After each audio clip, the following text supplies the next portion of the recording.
You ever watch someone in a room full of experts, generals, top scientists, all that laugh off a kid like she's just there to doodle in the margins, and then minutes later realize he's made the most expensive mistake of his career? Yeah, that happened.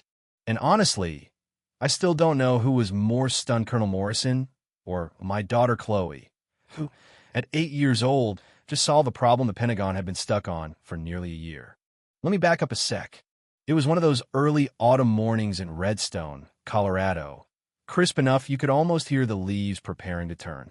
My wife, Rebecca Dr. Williams, to her students checked her mirror, probably out of habit more than anything, but her eyes landed on Chloe, quiet in the back seat, her thumb running absent-mindedly over the dog-eared cover of a math workbook. The kind of kid who'd rather do equations than play tag, and you know what, sometimes that made adults a little nervous. I get it. There's something about a kid who doesn't act like a kid that shakes grown-ups up.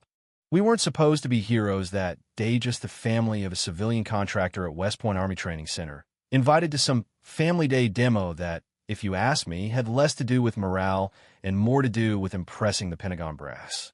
You know, the drill big speeches, PowerPoint slides, coffee you could strip paint with. But Colonel Morrison had insisted everyone bring their families, probably hoping to show how approachable he was. If only he knew. As we rolled up to the main gate, Sergeant Kim, the kind of soldier who can spot trouble or talent a mile away, checked our IDs.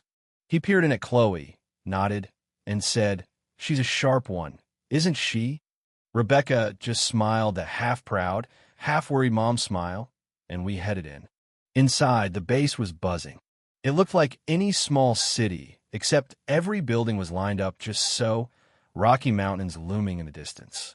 On the third floor of Building C, Dr.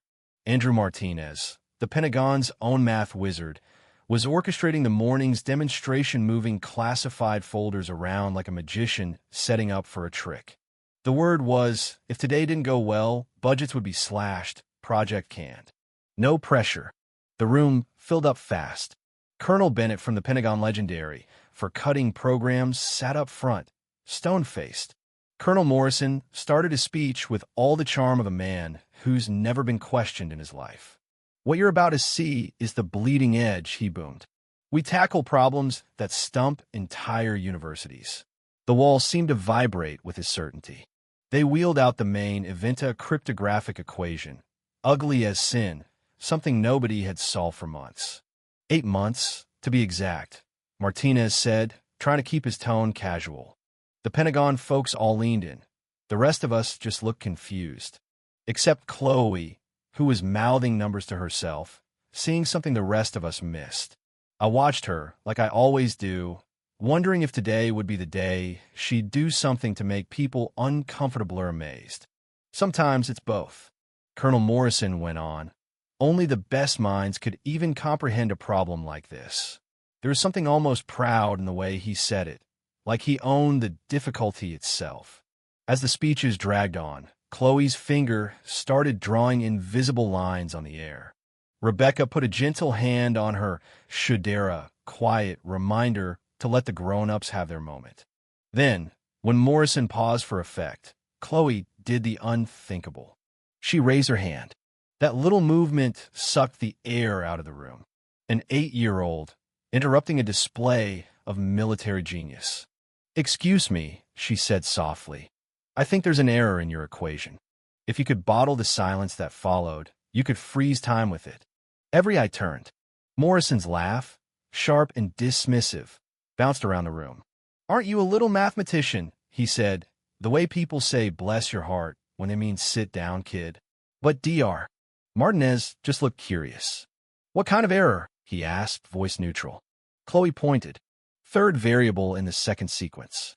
It makes step 7 impossible theories a contradiction." Morrison rolled his eyes, but Martinez stepped up, tapping through calculations on his tablet. I swear, you could see the color draining from his face. "Sir," he said carefully, "I think she's on to something." Bennett straightened, eyes narrowed. Morrison protested, but the tide had turned. Bennett, with the weight of Washington in his voice, said, "Sometimes random observations reveal systematic oversight." "Proceed, doctor."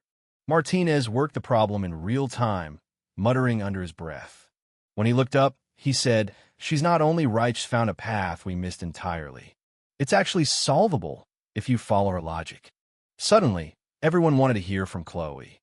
She explained, in her small, clear voice, how certain variables weren't independent at all, how recognizing the patterns reduced the equation from 17 variables to 11, how, basically, grown-ups had overcomplicated the whole thing. You could see the professionals in the room, the ones with something real at stake, light up as they realized she'd done in minutes what they'd failed to do in months. Morrison tried to pull the lucky guess card, but even he knew the game was up. "Understanding mathematics doesn't require security clearance," Chloe said quietly.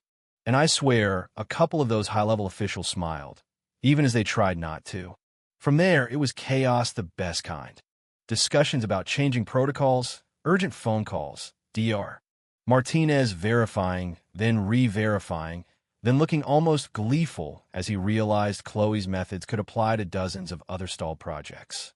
Major Foster from Intelligence stepped in, suggesting that maybe, just maybe, the military's approach to talent and problem-solving was, well, missing something important. If we're so tight on security we can't see our own blind spots, maybe we're securing the wrong things, Captain Anderson joked, breaking the tension. Suddenly, we weren't just the Williams family from Redstone. We were fielding offers, educational programs, security assessments, legal briefings. Everyone wanted a piece of the miracle kid. But all Chloe wanted was to go home, finish her workbook, maybe stop by the library and find more on cryptography. She didn't care about being called a prodigy or a national asset or any of that. She wanted puzzles that mattered and friends to play with. Over the next days, our lives filled with expert psychologists making sure Chloe wasn't just smart, but also still a kid, lawyers crafting agreements, so she'd never be forced into anything she didn't want. Even a judge whose granddaughter became Chloe's closest confidant. Journalists circled, but we kept our heads down, trusting that the best way to protect Chloe's gift was to make sure she stayed herself, above all. I'll never forget sitting across from Colonel Bennett, hearing him admit that the system itself needed to learn humility from an 8-year-old girl. It wasn't just about the mad hit, it was about recognizing talent wherever it appeared, about being brave enough to admit when you've been wrong, even if it costs you. 3 months after that first shock, Chloe stood on stage in a blue dress at the National Mathematics Education Excellence Awards, sandwiched between military brass and university deans, a little taller, but still herself. General Rodriguez said it best, "Today we celebrate not just individual brilliance, but the humility to let that brilliance change us for the better." So here's what I want to know: when was the last time you saw a room full of grown-ups humbled by a kid and actually willing to learn from her? Is that the exception, or could it be the new rule? Let me know what you think about genius, about authority, about what happens when we listen to the quietest voice in the room.